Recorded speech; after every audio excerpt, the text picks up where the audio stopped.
សួស្តីអ្នកនរគ្នាស្វាគមន៍មកកាន់ Channel Santa KX ថ្ងៃគេថានេះគឺពួកខ្ញុំទាំង3នាក់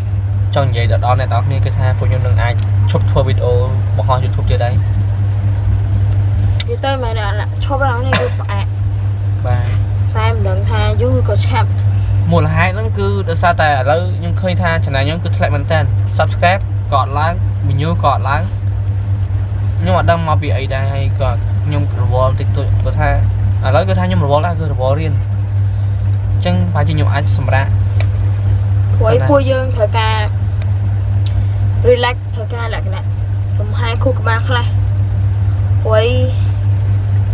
អ្នកអស់គ្នាគួរតែយល់ហើយពេលយើងចេញវីដេអូមួយមិនមែនស្រួលទេគឺត្រូវការកាត់តផងត្រូវការថតផងចឹងហើយទៅពួកយើងចង់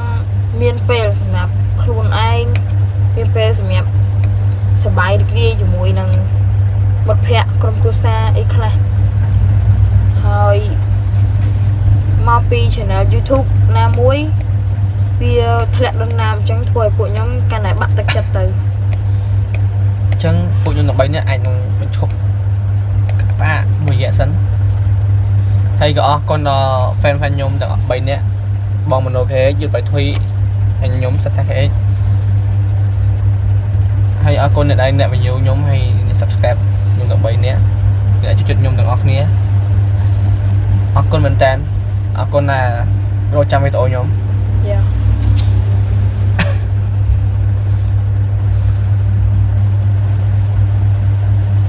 តែវាបាក់និយាយដែរណាអស់នេះយើងពេលវេលាវាពិបាកណាមានពេលជួបក៏ត្រូវមានពេលបែក